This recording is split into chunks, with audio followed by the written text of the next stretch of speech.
നമസ്കാരം, ഞാൻ പ്രസിദ്ധ ചാലക്കുടി. ഞാനിപ്പോൾ ഉള്ളത് നമ്മുടെ ബനാസ് ഫർണിച്ചറിന്റെ 11ാമത് ഷോറൂമിന്റെ ഇനോഗ്രേഷൻ ആണ്. രാവിലെ 11 മണിക്ക് നമ്മുടെ എല്ലാം ബഹുമാനനായിട്ടുള്ള MLA ശ്രീ PS സുബാല അവർ നിർവഹിച്ചു കഴിഞ്ഞു. വൈകുന്നേരം ഏകദേശം 7 മണിയോട് കൂടി നമ്മുടെ ടീമിന്റെ പതിഫോക്ക് ബാൻഡിന്റെ പരിപാടിയാണ് ഇവിടെ അരങ്ങേറാൻ പോണത്. അപ്പൊ നമ്മുടെ എല്ലാം പ്രിയങ്കരനായ മുഹമ്മദ് ഇക്കയുടെ 11ാമത്തെ ഷോറൂമാണ്. അദ്ദേഹത്തിന്റെ ഫാമിലി എന്ന് പറഞ്ഞു കഴിഞ്ഞാൽ ഈ ഒരു ഓരോ ഷോറൂമിന്റെ ഉദ്ഘാടനത്തിന് വരുമ്പോഴും ഞങ്ങൾ കാണുന്നത് ഫാമിലിയുടെ ഒരു കൂട്ടായ്മയാണ്. നമ്മൾ എവിടെയും കാണാത്തൊരു കാഴ്ചയായിട്ടാണ് ഈ ഒരു കാലഘട്ടത്തിൽ എനിക്കത് തോന്നാറുള്ളത്. കാരണം എന്തൊരു വലിയ വിജയം കൊയ്യും തോറും ആളുകൾ പതുക്കെ മറ്റുള്ളവരിൽ നിന്ന് അകന്നു പോകുന്ന ഒരു കാഴ്ചയാണ് നമ്മൾ പൊതുവെ കണ്ടുകൊണ്ടിരിക്കുന്നത്. പക്ഷെ ഇവിടെ തികച്ചും വ്യത്യസ്തമാണ്. നമ്മുടെ ഇക്കാടെ ഫുൾ ഫാമിലിയാണ്. ഈ ഒരു ഇനോഗ്രേഷൻ മാത്രമല്ല, പിന്നീട് ഞങ്ങൾ ഈ വഴിക്ക് പോകുമ്പോൾ കൊല്ലത്തൊക്കെ പല ബ്രാഞ്ചുകളിലും ഞങ്ങൾ സന്ദർശിക്കാറുണ്ട്.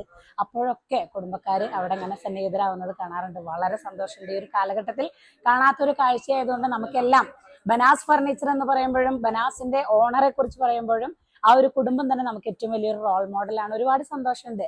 ബനാസിന്റെ 11ഓളം ബ്രാഞ്ചുകളായി. ഇനി അതൊരു 1000-1000-ൽ പരം ബ്രാഞ്ചുകളായിട്ട് മാറട്ടെ എന്ന് ഞങ്ങൾ പ്രാർത്ഥിക്കുകയാണ്. കാരണം ഓരോ ഷോപ്പ് ഉദ്ഘാടനം ചെയ്യുമ്പോഴും അവിടെ എല്ലാം പ്രോഗ്രാം അവതരിപ്പിക്കുന്നത് എന്റർടൈൻ ചെയ്യിക്കാൻ വേണ്ടിയിട്ട് ജനങ്ങൾക്കിടയിലേക്ക് വിളിക്കുന്നത് ഞങ്ങളെയാണ്, പ്രസിദ്ധ ചാലക്കുടിയെയും പതിഫോക്ക് ബാൻഡിനെയാണ്. ആ ഒരു സന്തോഷം വേറെ തന്നെ പറയുന്നു. ആ നന്ദിയും കടപ്പാടും ഞങ്ങൾ 18 പേർക്കും, ടീം അംഗങ്ങൾ 18 പേർക്കും ഇക്കാടും കുടുംബത്തോടും ഉണ്ടാവും. ബനാസ് ഫർണിച്ചർ വളർന്ന് അങ്ങോട്ട് പോട്ടെ, കുതിച്ച്